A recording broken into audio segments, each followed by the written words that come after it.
Welcome back out to another one of our Athlete of the Week interviews. Time to sit down with rodeo for one final time this fall. And Rayne Grant, our Athlete of the Week for the week, is joining us. And Rayne, while you didn't do it this week, the last week of rodeo season was absolutely fantastic for you. Talk a little bit about just the success you had in Lamar. Yeah, thank you. It was a really great weekend. I ended up just placing in the barrels, but my other events I struggled a little bit in, but it was a great weekend for the barrel racing for myself. So when you talk about someone that has so many events like you do, how do you kind of measure success going into a rodeo like that? Is it based on event by event, or do you take it all as a whole? No, I kind of take it run by run for each event.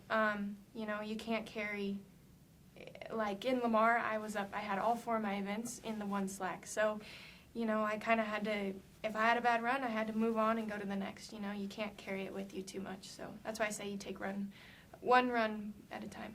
When you talk about the length of the season too, it seems so short, but those 5 weeks, does it kind of take some time to go through that, or does it go by as quick as it seems? It does.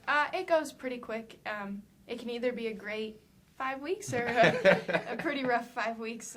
But yeah, you take one rodeo at a time, and it does go by really fast, though. I miss them for sure. When you set yourself up like you have so far this year, you're sitting, I think, top 25 in barrels right now. You're top 4 or top 3 in the region when it comes to breakaway, and you're second in barrels in just the region standings. How would you base the success you've had this year to what your expectations were? Pretty good. That's the goal. Top 3. That's what they take to the college finals. So that's kind of what I'm basing everything off of. Just try and be top 3. Talk about the team performance too, because top 2 teams end up taking that full group. LCCC has never taken a full women's team. It's been rare that we've taken women's athletes up to the CNFR. Right. How special would it be to be a part of a group that does that, and seeing this team kind of come together while still missing a couple pieces? Right. It would be really cool. We've been practicing with these girls all year, and it would be really cool to see everybody's hard work pay off and see those girls succeed and go on to the college finals.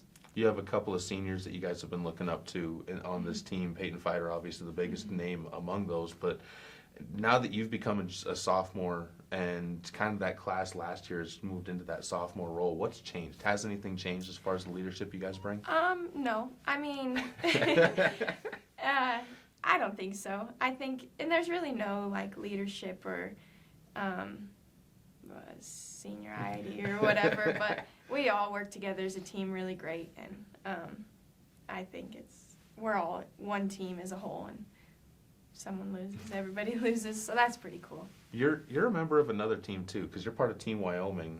What's that been like representing, before you even got to El Trippers, represent the state of Wyoming? Yeah, it's a really cool opportunity to just kind of go to those banquets and everything and have the opportunity to represent Wyoming. It's really cool.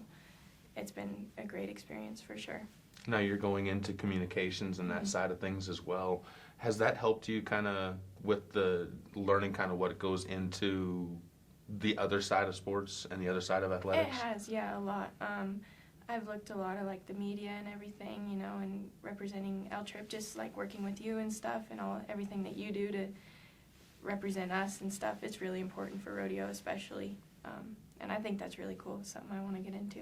When you talk about classes, how have those been going for you? Kind of now that you've gotten through that crazy hectic part of the season, was it easier this year to get through that fall semester than it was last year as far as just knowing what to do? Yeah, a little bit. You kind of know what to expect for the weekends. You prepare yourself a little more. Don't leave it all for Sunday night when you get home. But all the teachers at LCCC are super great, and they love the athletes, and they're very willing to work with you and stuff. So that's really cool. Makes it a lot easier for sure to be a student athlete. Wrap it up with this. We mentioned the success you've been having, the team's been having. Now that you have this 3-month, 4-month break between now and the next rodeo, what do you work on, and what are the expectations for the team?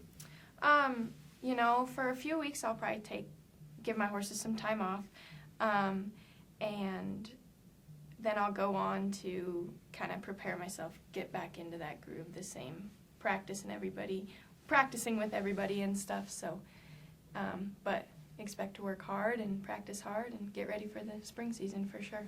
Always going to be fun, and always got to take care of the other athletes that Yes. you guys work with as well. Yeah. Got to make sure that those four-legged friends are in good shape as well. Thanks Yeah. again to you for joining us, Yeah, and thank you. congratulations on being Athlete of the Week. Thank you so much.